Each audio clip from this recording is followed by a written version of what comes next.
You ever have one of those moments where the world doesn't crash down on you all at once? It just leans a little, tilts off balance, and suddenly you realize something is wrong, but you can't explain how you know? That was me on a quiet Saturday morning, standing in my driveway with the passenger door of my wife's car open, trying to figure out why something felt off. I wasn't snooping. I wasn't looking for anything. I was just doing what husbands do when they've got a little too much time and not enough distractions. Cleaning out Sarah's SUV because she mentioned it smelled weird. She thought maybe something spilled in the back seat, or one of her sister's kids left a juice box under the floor mat. I put on some music, grabbed the vacuum, and figured it'd be a mindless way to K*L an hour, the kind of small chore you do without thinking. And then I saw it, a flash of gold under the passenger seat. At first, I thought it was a candy wrapper, or one of those gift envelopes you get during the holidays. I reached in and pulled it out without thinking. But it wasn't a wrapper. It was a golden envelope, thick paper, smooth texture, a little crease in the corner like it had been shoved there in a hurry. Inside was a folded receipt, the kind printed on high-end stationery that tries to make you feel fancy for overpaying. The logo said Lakeview Lodge with little blue watercolor birds next to the name. I remember staring at the name for a few seconds, thinking, that sounds familiar. It was. Lakeview Lodge was that rustic boutique hotel upstate, the one with cabins and fireplaces and a dock on the lake. We talked about going there once, maybe 2 years ago, but never got around to it. The receipt said, 2 guests, 1 king room, 3 nights, date, last weekend. I blinked. Last weekend? That was the weekend Sarah said she'd be with her sister, helping her repaint the kitchen, I think. She even sent me pictures. Not of her, but of paint swatches on the wall, brushes, a ladder. But now I was looking at this receipt, 2 guests, and stapled to it like a punch to the gut was a photo. It wasn't high quality, probably printed from a phone or one of those instant kiosks, but it was clear enough. Sarah, standing by the edge of the lake, sunlight pouring through the trees.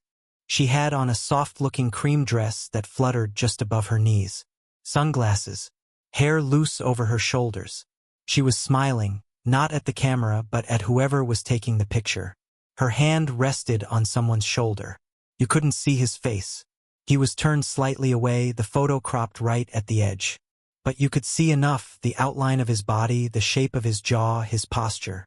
Broad shoulders. Definitely a man.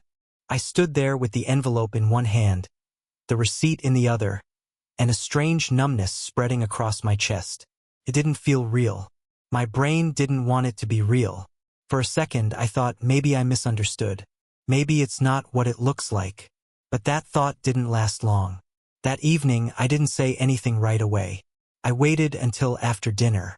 She'd made pasta, her go-to comfort food when she was tired. We sat at the table like we always did.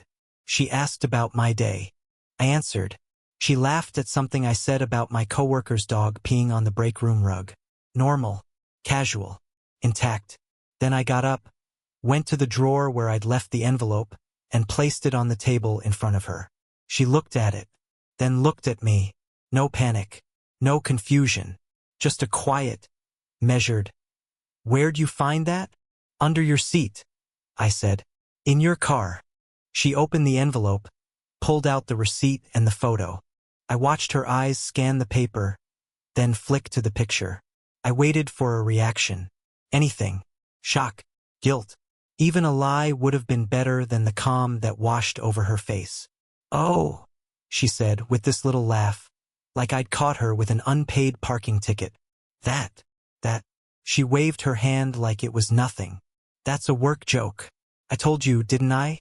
We've been doing mock bookings to prank the interns. It's a thing in our department."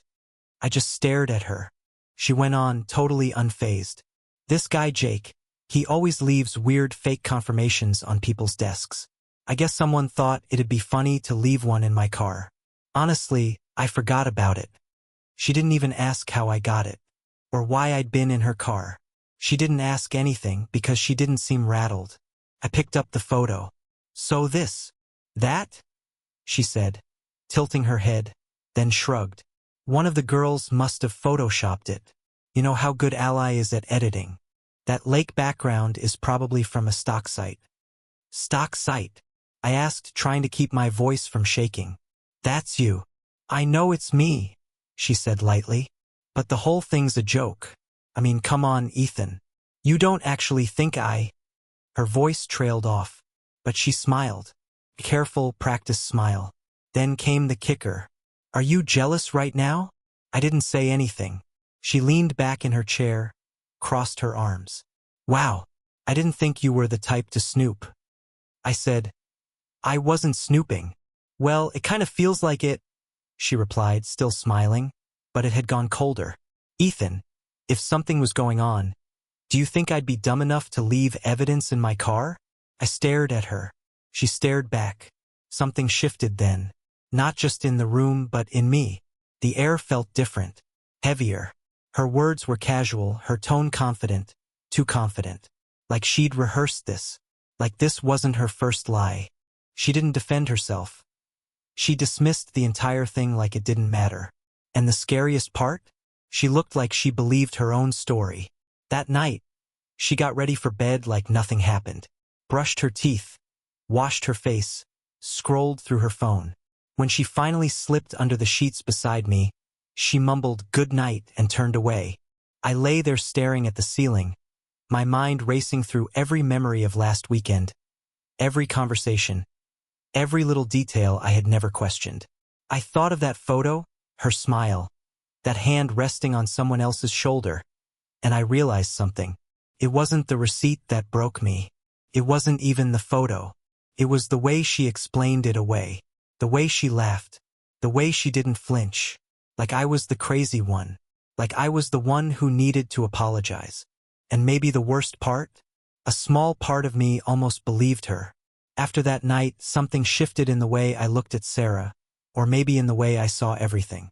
It was like someone had pulled a thread loose, and suddenly the whole fabric of our life together started to fray. Slowly, quietly, in ways I couldn't unsee. I wanted to believe her. God, I wanted to believe her. I kept replaying what she said, about the receipt being a prank, the photo a joke from coworkers. I told myself she wouldn't lie like that she wasn't the kind of person who could sit there and smile in the middle of a storm she caused. But that's the thing. She didn't act like someone hiding something. She acted like someone who had already gotten away with it. The next few days were filled with small moments that I couldn't explain. Or maybe I'd seen them before and just hadn't let them mean anything. She started putting her phone on silent. Not just during dinner or bedtime, but always, even when she was in the kitchen, even when she was home alone. I'd walk into a room, and I'd see her screen dim just as I entered, like she'd quickly locked it. Once, I saw her typing fast and then erasing something before turning to smile at me. Then there were the late returns. Not crazy late, not middle-of-the-night drama. Just late enough to raise questions. 45 minutes here, an hour there. She blamed traffic. Meetings that ran long. Last-minute errands. I stopped at the store, she'd say, but she'd come in without a bag. Or sometimes with one that had nothing but a single can of soup. One night I offered to pick her up from work, something I used to do just for fun. She hesitated, caught it. It was subtle, a beat too long before she smiled and said, "Oh, that's sweet, but I'm carpooling with Jenna today. Her car's in the shop." Jenna, a name I'd heard plenty, sure. But when I asked if I should meet them for dinner after, she said Jenna wasn't feeling well and just wanted to go straight home. Her story was airtight, and yet the way she told it felt like reading a script. The next day, I saw the scent of something different. Literally. A new perfume. I don't know how to describe it except to say it didn't smell like her. It was bolder, heavier, the kind of scent that lingers in a room after someone leaves. She never mentioned buying it. Just started wearing it like she always had. When I asked if it was new, she said, "You just noticed. I've had it for months." Then laughed like I was being silly. It wasn't just the perfume. It was the way she carried herself.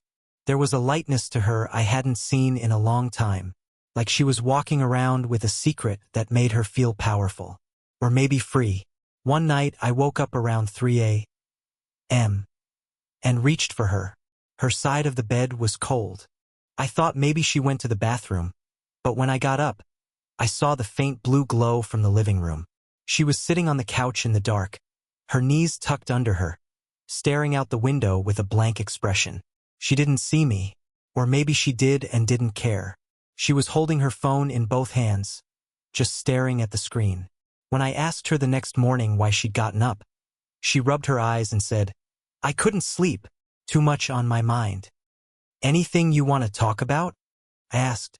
She smiled, kissed my cheek and said, "Just work stuff. Boring." But it wasn't work stuff. It was something else. I could feel it, like a static hum in the background of our conversations. Like walking through your own house and realizing you don't know which rooms the sounds are coming from anymore. I started to notice how much she texted. Constantly. When we watched movies, when we ate dinner, even when we were in bed. She never laughed at her phone the way she used to. Her expression was always serious, focused. Then the screen would go black and she'd set it face down beside her, like it was nothing. But it wasn't nothing. One evening we had friends over. Just a few, Nate and Bree, the couple we used to double date with all the time, and Sarah's coworker Danielle. As the night went on, I started to notice something I hadn't paid attention to before. The way people looked at Sarah. Not judgmental, but observant. Like they knew something I didn't. At one point, while I was refilling drinks in the kitchen, I heard Bree joke to Sarah, "I swear, ever since that promotion, you've been glowing. What is it, secret skincare or a new guy?" Everyone laughed. Sarah laughed too. A little too hard. She said, "No, just good lighting and a lot of spreadsheets." But the look she gave Bree afterward wasn't playful. It was sharp, warning even. Later, after everyone left, I asked her about it. "What was that joke Bree made?" "What joke?" she said, barely looking up from her phone. "The glowing one. The new guy thing." "Oh," she said, setting her phone down. "It was a joke. You're not getting all weird on me, are you?" I shook my head. "No, just curious." She walked over and wrapped her arms around me. "I'm yours, Ethan. Don't go getting suspicious now. That's not like you." But it was like me. Lately, it was exactly like me. Because I was starting to see patterns where I'd once seen routine. Gaps in her stories that I'd previously filled in with trust. I started checking timestamps. Cross-referencing where she said she was with when she actually texted me. Looking at her calendar when she left it open. Not to snoop, but because I didn't trust the script anymore. I didn't trust her. I remember this one moment. So small, so ordinary, but it stuck with me. She was folding laundry on the couch, and I was sitting nearby pretending to scroll through my phone. Her phone lit up with a message, and for a split second, I saw the name. Just initials. D.M. She picked it up fast. Too fast. Swiped the notification away before opening the message. I acted like I didn't notice, but I did. "Who's D.M.?" I asked later, trying to sound casual. She blinked. On your phone. I saw a message. Just initials." "Oh, it's a girl from work," she said smoothly. "Dana something. New hire. I don't really know her." I nodded. Let it go. But I remembered it. I remembered everything now. Because I'd started paying attention. And once you start paying attention, it's impossible to stop. That night, I lay in bed, listening to the sound of her breath beside me. Slow and steady, like she had nothing in the world to lose. I stared at the ceiling, wondering how long I'd been sleeping beside a stranger. Our marriage had once been full of quiet comfort. Small rituals, private jokes, lazy weekends. But those had slowly been replaced by something colder. Quieter. Not in the peaceful kind of way, but in the "this house doesn't feel like home anymore" kind of way. Silence had become our new language. We still talked, but we didn't say anything. We laughed, but never at the same time. We touched, but not with the ease we used to. And even when she looked me in the eye, I felt like she was looking just past me. At someone else, somewhere else, always halfway gone. And the worst part? I couldn't tell if I wanted to catch her lying, or if I was afraid I already had. It was a rainy Sunday, the kind where everything feels just a little heavier, like the sky's pressing down on your shoulders. I had no plans, no distractions, and honestly, no peace of mind. I'd barely slept the night before, tossing and turning, drowning in half-formed thoughts and a constant reel of what-ifs. Sarah had left early, said she was going to meet a few coworkers for a late brunch at some place downtown. "Just catching up," she said, pulling on her coat. "I probably won't be home until later. Don't wait." I nodded, didn't ask questions. I'd stopped asking, mostly because I already knew the answers wouldn't be real. After she left, I sat on the edge of the bed staring at the carpet for a long time. I should have gone for a run or called a friend. But I didn't. Instead, I grabbed my keys and decided to get some air. I told myself I was just going to grab coffee, maybe clear my head. I ended up driving without direction, just letting the road take me somewhere, anywhere but home. That's how I ended up on Maple Street, downtown, near Arbor Cafe. It's a small place tucked between a bookstore and a plant shop, the kind of cafe that plays soft jazz and always smells like cinnamon and clove. I used to go there for lunch during my office days. Sarah had been there once or twice, said she liked the lattes. I parked a block away, not really thinking, just moving. The rain had picked up, soft and cold, dripping from my jacket as I walked toward the cafe window. And that's when I saw her. Through the glass, framed by hanging lights and warmth, Sarah sat at a table near the back wall. She wasn't alone. For people, 3 women and a man, all dressed casually, laughing over half-finished glasses of wine. For a second, I thought maybe I'd been wrong. Maybe she really was with coworkers. Maybe this was just brunch. But then I saw it. The man beside her, taller than the others, tan jacket, clean-shaven, leaned in close, closer than you do at brunch. His hand rested casually on the back of her chair, fingers just brushing her shoulder. She leaned into him slightly, said something I couldn't hear, and smiled. Not her polite smile, not her work one. This one was soft, mate, familiar in a way that didn't belong to me anymore. Then, and I'll never forget this, he turned his head and kissed her temple. Just once. Quick, like it was a habit. She didn't pull away. She didn't look around. She didn't even blink. And that's when I knew. Not suspected. Not wondered. Knew. All the vague texts, the perfume, the coldness in her eyes, all of it crystallized into that one tiny, deliberate moment. It didn't matter who he was. What mattered was that it wasn't me. I stood frozen, rain soaking through my shirt, people walking past with umbrellas and dry shoes while I stood there like the world had stopped. On the other side of that window, they laughed, shared bites of dessert, clinked glasses. My wife, sat with a man who touched her like she was his. Then she looked up. Our eyes met. I'll never forget that look. Her expression went from light and unguarded to frozen, like a switch had been flipped. The smile died. Her body stiffened. Everyone else at the table kept talking, oblivious, but Sarah stared straight at me, her face draining of color. She didn't get up, didn't come outside. She just stared, and I stared back. Not angry, not dramatic, just done. I turned and walked back into the rain. I didn't look back to see if she followed. I didn't need to, because something inside me had snapped loose. The part of me that clung to hope, that second-guessed himself, that wanted to believe her, it was gone. When I got home, I peeled off my wet clothes and sat on the couch in silence. I could hear the tick of the kitchen clock, the whir of the fridge, but nothing felt real. Eventually, I went upstairs, changed, and sat at the edge of the bed, staring at the framed photo on her nightstand. One of us on vacation in Maine 2 summers ago. We looked happy, sunburned, young, real. I picked it up, stared at it a moment, then turned it face down. An hour passed, maybe 2. Then the front door opened. I heard her keys hit the dish by the door, the soft thud of her bag dropping on the floor.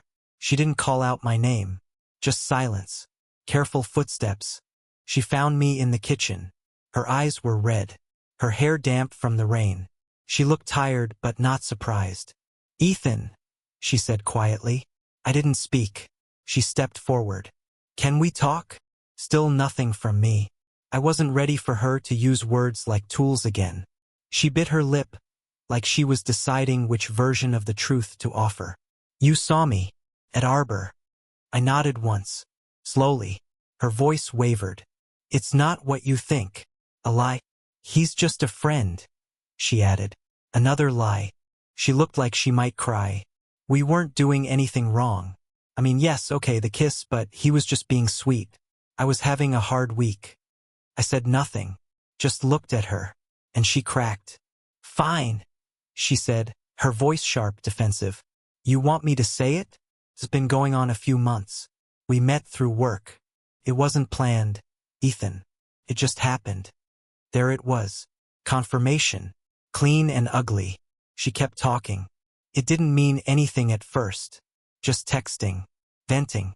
Then coffee turned into lunch. Lunch turned into more. My stomach turned. Not from the words, from how casually she said them. You lied, I said quietly. My voice didn't even sound like mine. I didn't want to hurt you, she said. I laughed. Short. Bitter. You didn't want to get caught. She stepped forward. It was a mistake. I messed up. But I still love you, Ethan. That stopped me. I looked at her, really looked. Her mascara was smudged. Her hands shaking. Her lips trembling. But none of it felt like guilt. Felt like fear. Fear of losing control. Fear of consequences. Do you? I asked. Do you love me? Tears filled her eyes. Yes. Then why did you let someone else touch you like that? She had no answer. We stood there in the silence, the rain tapping against the windows like a slow, mocking metronome. She reached out to me, but I stepped back. No, I said. Don't. Her hand fell to her side. I turned to leave the room. Where are you going? She asked. I didn't turn back. I need to think. And I did. Because now I wasn't just living with suspicion. I was living with truth. And the truth, no matter how devastating, was finally something solid beneath my feet. But what came next, I wasn't ready for that yet. Not then. I didn't sleep that night. I sat on the couch for hours, wrapped in a blanket that didn't feel like it belonged to me anymore, staring into the dark like the answers were hiding in the shadows. Every time I closed my eyes, I saw her at that cafe, her hand on his back, his lips on her temple, the look on her face when she spotted me through the rain-specked glass. Not fear, not guilt, not love. Recognition, like she knew it was coming, like she'd already rehearsed what she'd say when the dam finally broke. By morning, she hadn't come downstairs. Her shoes were still by the door, her coat hung neatly where she always kept it. But the woman who wore them? I didn't know where she'd gone. I made coffee the same way I always did, but it tasted like ash. I stood at the kitchen counter, mug in hand, staring at the photo strip on the fridge, one of those cheesy ones from a boardwalk booth, for tiny images of us laughing, Sarah sticking her tongue out, me pretending to act serious. It was barely 3 years ago, but it felt like someone else's life. I ripped it down. Later, I wandered into the bedroom, not for any real reason, just momentum. That's when I saw it, her work planner, left open on the dresser. Sarah was obsessive about that thing. Color-coded tabs, handwritten notes in neat block letters, little sticky flags poking out of every other page. Normally, I wouldn't touch it, but something told me to look. At first, it was just what I expected. Work deadlines, client calls, flights, grocery lists, but near the back, things changed. She'd marked a date. The same weekend, she said, she was at her sister's house painting the guest room. But next to the date, she'd written, 2 p.m., confirmed. D.M. Bring supplies. No mention to him. I stared at it. D.M. Those initials again. The ones from the late-night message on her phone. The ones she told me belonged to a new hire named Dana. But this wasn't lunch. It wasn't brunch. It wasn't even subtle. Another page. Same initials. Different note. 8:30 leave early. D.M. Has keys. Trust him. Trust him. Not her. Him. My heart was pounding. My hands trembled as I turned the next page. There were 5 more entries, all spread out over the last few months. Some with nothing but coordinates. Others with phrases like, backup plan, or bring papers. And then one simple line, written in pencil at the bottom of a page from 2 weeks ago. North trip rerouted. Stop GPS tracking. I sat on the edge of the bed and tried to breathe, but it felt like I'd swallowed something sharp. My brain raced in loops. I remembered the weekend she was off the grid. No reception, she'd said. Helping her sister fix up the cabin. Her phone barely worked. She only texted twice, both short, vague messages. She hadn't sent pictures. When I tried calling, it went straight to voicemail. But what stuck with me now wasn't what she said. It was what she didn't. She never mentioned where exactly the cabin was. No address, no name, no landmarks, just up north. I went to the hall closet, pulled down the box where we kept our spare devices. Old phones, chargers, electronics we didn't use but never threw away. Her old GPS unit was still in there, the kind with the suction mount for the windshield. She hadn't used it in years, not since phones took over. But I plugged it in anyway. It powered up with a soft chime, the screen blinking slowly to life. I tapped through the menus, past the outdated maps and slow-loading options. Then I found it, recent destinations. There, near the top, was a location from 2 weekends ago, the same weekend as the Lakeview Lodge receipt. It wasn't her sister's address. It wasn't even a residential street. It was a set of coordinates. Latitude, longitude, a place called Crooked Pine Trailhead. I looked it up on my phone. It was deep in the old forest preserve, about 2.5 hours north. The kind of place hikers went to disappear into the trees. No cabins, no reception, no signs of life unless you knew where to look. My mouth went dry. This wasn't just infidelity. This was something else. I pulled out her laptop. She usually kept it locked, but she'd left it open the night before. Probably distracted, in shock, assuming I wouldn't touch it. I wasn't even sure what I was looking for. But once I started, I couldn't stop. Her emails were mostly work. Nothing suspicious on the surface. But then I noticed a folder titled, Archived Personal. Buried in it were PDFs, scanned documents, receipts, some scanned IDs I didn't recognize. One of them stood out. It was a rental agreement for a storage unit near the waterfront, the industrial docks on the edge of town. A place called Harbor Storage, Unit 27B.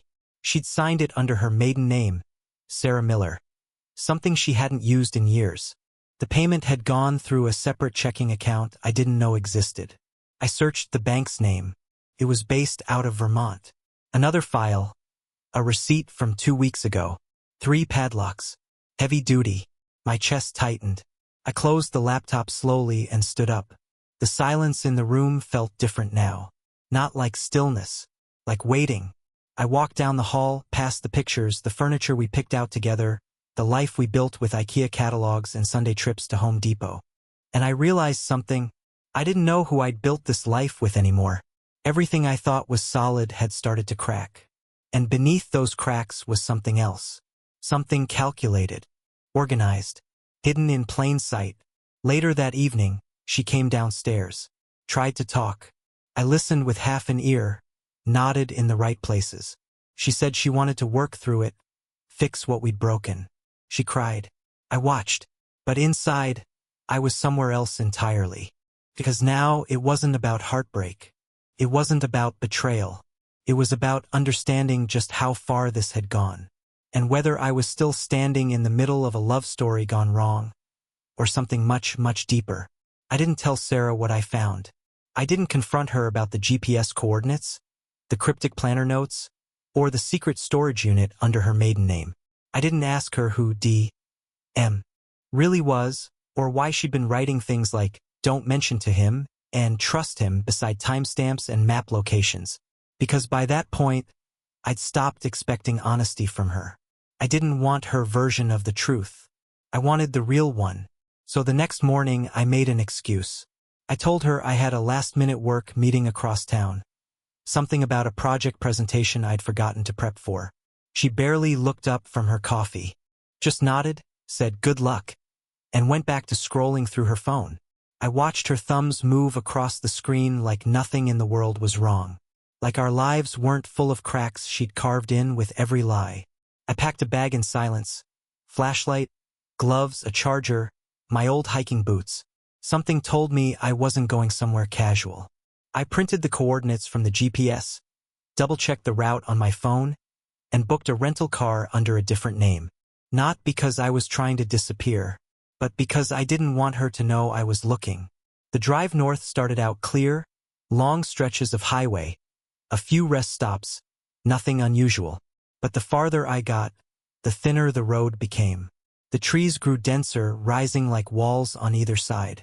Fog rolled across the road in long white ribbons, clinging to the windshield like breath on glass. I followed the GPS off the main road and onto a gravel path that felt more like a forgotten trail than anything meant for a car. My phone lost signal 15 minutes in. It didn't surprise me. That part of the forest was known for being a dead zone. No reception, no lights, no sound but wind and leaves. And then, as if materializing from the fog itself, I saw it. A small clearing framed by pine trees. At the center, weathered by time, stood a crooked cabin with a collapsed porch and vines growing up the sides. The roof sagged in one corner, shingles missing like broken teeth. It looked abandoned, like something from a ghost story told around a fire. The kind of place no one accidentally finds. But parked just off the path, half hidden behind a wall of overgrown brush, was Sarah's black SUV. My mouth went dry. I pulled in beside it, engine idling, my hands shaking as I reached for the door. The cabin didn't look lived in. No lights, no smoke from a chimney, but the tracks in the mud were fresh, deep tire ruts, recent footsteps. Someone had been here, maybe still was. I stepped out, the cold air slicing through my jacket. The silence was thick, broken only by the creak of tree branches swaying above. The cabin door was slightly ajar. I pushed it open slowly, every instinct in me braced for movement. A voice, a shape, something. But the inside was still, empty. Dust floated in the thin light coming through cracked windows. There were no signs of a bed or supplies. No furniture except for a rickety table in the corner, and on it, a single sheet of paper held down by a ring of old keys. I approached. The paper was a map. Hand-drawn, by the looks of it, a rough outline of the nearby area. Marked on the map was a red X, circled several times. Scribbled next to it in Sarah's handwriting. Harbor 27, keep locked. Do not move contents until ready. The keys beside it had a worn label. Unit 27B, dockside. The same number I'd seen in the rental agreement. The same storage hangar she'd been paying for quietly through a hidden account. It wasn't coincidence. It wasn't even subtle anymore. I picked up the keys, heart pounding in my chest. Why here? Why meet someone this deep in the woods with no signal, no cameras, no people? Why leave her car behind? Was it a decoy? Or had she meant to return? I left the cabin without touching anything else, feeling the weight of the keys like lead in my pocket. I started the car and began the long drive back, trying not to think about what I'd find at Harbor Storage, trying not to imagine worst-case scenarios. But my brain was spinning faster than I could control. Who was DM? Why the secrecy? Why the entries like, don't move contents until ready, and stop GPS tracking? She hadn't just been lying about an affair. She was hiding something. Something she'd been planning for a long time. It wasn't a fling. It wasn't spontaneous. This was organized, structured, and quiet. Too quiet. I reached town by early afternoon and parked near the waterfront, across from the long row of gray, corrugated steel hangars that made up Harbor Storage. I hadn't been down there in years. Most of the units were used by fishermen, boat collectors, or small-time mechanics, but some were just forgotten. No signs, no activity. Just steel doors and rusted padlocks. I found Unit 27B. The lock was new, industrial grade. I slipped in the key and it turned easily. My palms were sweating. The door groaned as I lifted it, revealing a wide, dim space inside. Dust particles danced in the shaft of daylight that cut through from above. There were no boats, no engines, just crates, 5 of them stacked neatly against the far wall. A tarp was draped over some kind of table, and next to it a black filing cabinet with no label. I stepped inside. The door slid shut behind me with a dull echo, sealing me into the silence. I peeled back the tarp. On the table was a series of folders, each labeled in block letters: Ethan Daly, Work Route, Gym, Home, Rear Window. I opened one. Inside were photographs. Me. Photos of me, taken from a distance, sometimes blurry, sometimes too clear. At the gas station, leaving the gym, picking up groceries, sitting in my car at red lights. One of them was from inside our house, through the curtains of the living room, where I sometimes sat alone at night watching TV. I flipped through them, heart hammering. There were dates written on the back, times, locations, cross-referenced with receipts and GPS logs. One entry simply said, "He doesn't suspect yet." I stumbled back, nearly knocking into one of the crates. I opened it, hands shaking. Inside were more files. This time, medical. My name, my records, hospital reports, brain scans, a summary from 2008, traumatic brain injury, short-term memory loss, a car accident I only vaguely remembered, a note written at the bottom of one report in slanted handwriting. He must not remember. I stared at the words, trying to breathe, but the room was closing in. What was this? Why did Sarah have files on me? My health, my routines, even photos of me, living my own life like I was being watched. And more importantly, how long had she been watching? I stood frozen, the medical report trembling in my hands. Dozens of photos of me, taken long before we met, lay scattered across the table. Notes tracked my routines, my memory lapses, my accident. One sentence burned into my mind: he must not remember. This wasn't just betrayal, it was surveillance. She hadn't fallen in love with me. She'd chosen me, planned for me, watched me. I searched her maiden name, Miller. No real history, just an old news clipping. Teen girl found in abandoned clinic claims man she loved no longer knows her. The photo was Sarah. That night, I got a text. "If you remember, leave. She won't let go." I vanished, burned the files, changed my name. Now I live far away, finally free. It was never just infidelity.